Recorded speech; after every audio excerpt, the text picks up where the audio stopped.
The Electronic Entertainment Expo is a huge event. Every year the big games developers want to show off their new tech and games to a wide crowd where it would garner more publicity and more sales, leaving the big three of Nintendo, Microsoft and Sony to slap their dicks together in an almost primal sense of bravado and showmanship.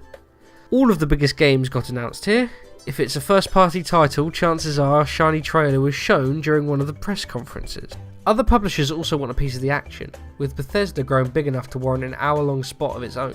Ubisoft, Square Enix, Konami, EA and Sega being some of the big names that had their own conference to show off their new games leading up to the Christmas release and beyond. As a fledgling industry coming off the back of getting the ESRB ratings board from Congress debate in the US, and growing at a ridiculous pace to being the juggernaut industry we know today, it became necessary for a trades convention devoted entirely to gaming to come about. Coming a long way since being a subpart of other electronics trade shows, such as the Consumer Electronics Show in the early 1990s, which it quickly outgrew. According to Tom Kalinske, CEO of Sega America, the CES organisers used to put the video games industry way in the back. In 1991 they put us in a tent and you had to walk past all of the porn vendors to find us. That particular year it was pouring with rain and the rain leaked right over our new Genesis system. I was just furious with the way that CES treated the video game industry, and I felt we were a more important industry than we were given credit for.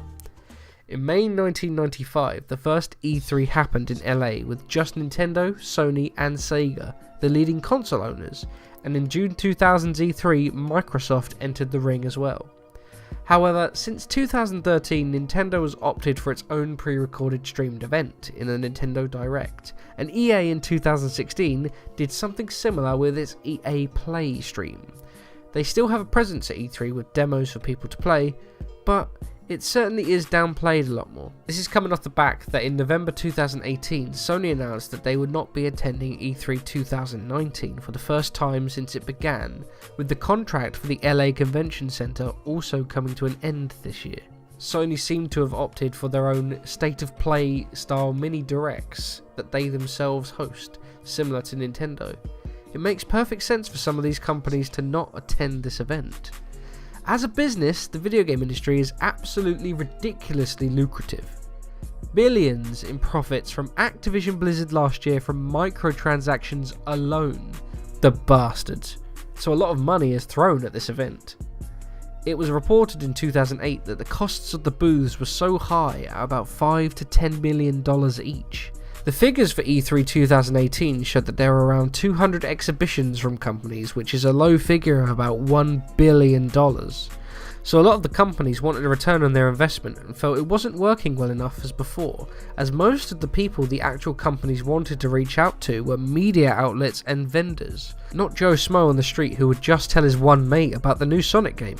So it became for a small period a press-only event at a smaller venue, which then, with criticism, became a capped attendance event. That is still where it stands today, with more and more areas outside the venue being devoted demo areas, so people can play and cover the games. It is still very expensive to present a booth at E3, so companies only do this under the assumptions their game will reach the mainstream and increase their sales.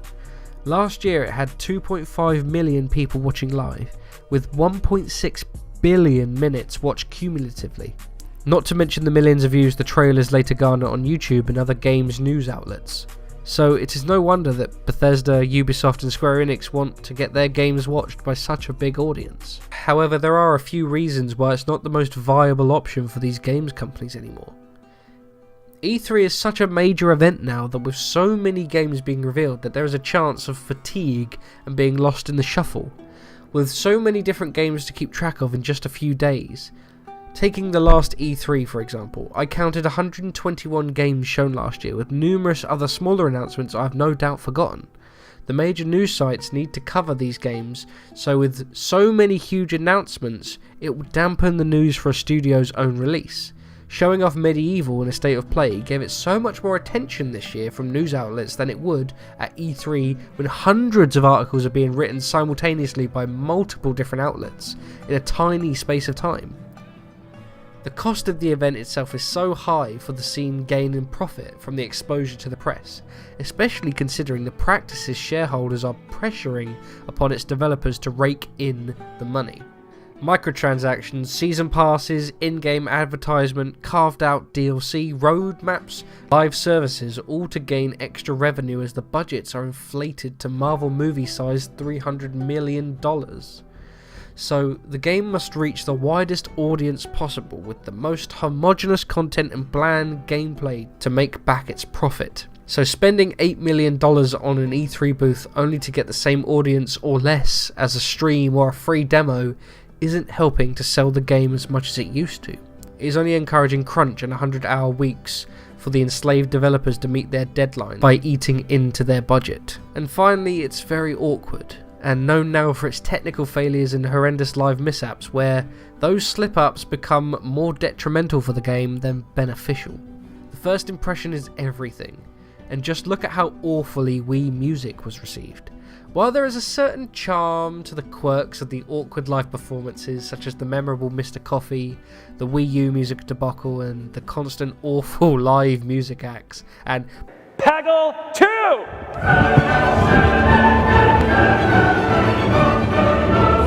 There is just so much more damage that gets done from sound not working in Assassin's Creed, the controllers not working properly, and misrepresentative graphics and gameplay that has become far more frequent to manipulate viewers into thinking the games are more cinematic and groundbreaking than they are in reality.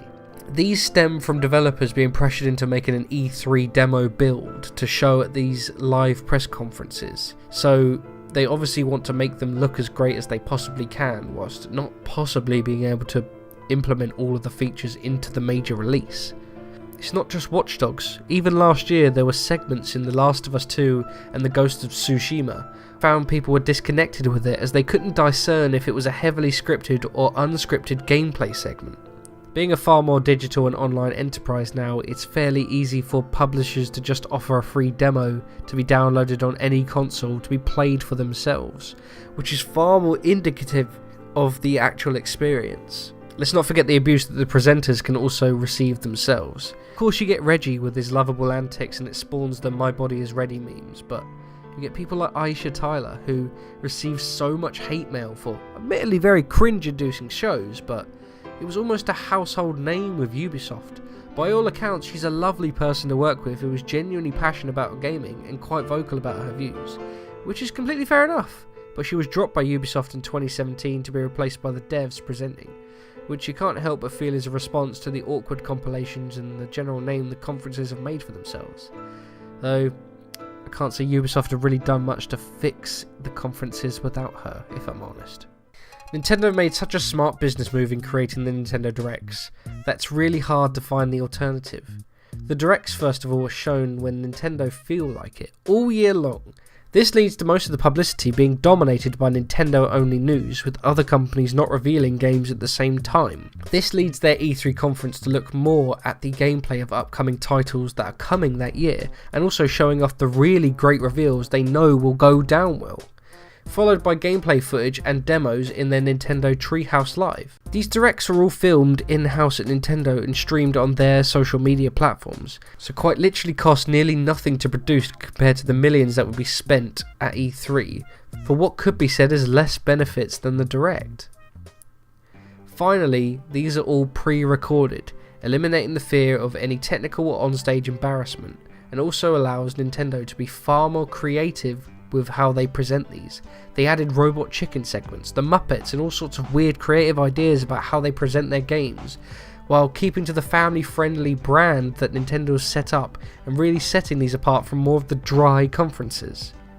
It also lets them pre-record the gameplay and set it up exactly how they want, which also means that they don't need to create E3 builds for anything, which also means they don't need to create any E3 builds for any of the single player games to show off in weird places, so there's no hope that any false advertising will happen. It's only really benefited Nintendo to do this and gives them far more control, which is what seems to be the model that Sony wants to follow.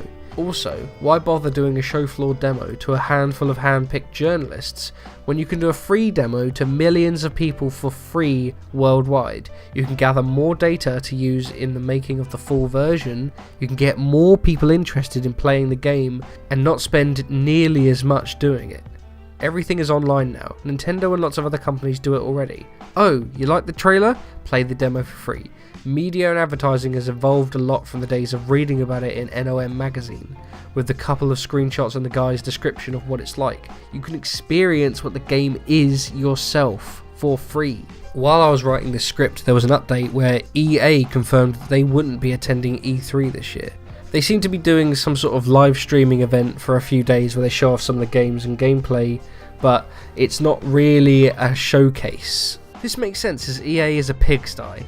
And with the recent release of Anthem, another droll, lifeless live service game where EA expects you to completely devote hours of your time each day to the grind, and hopes you spend ludicrous amounts of money on microtransactions and all of the small carved out pieces of DLC that they will produce. It's in theme with Ubisoft and EA being particularly big fans of this model at the moment, leading to fewer small games being made in favour of huge, life-draining games that will need a lot of upkeep to continue running like a World of Warcraft-esque MMO.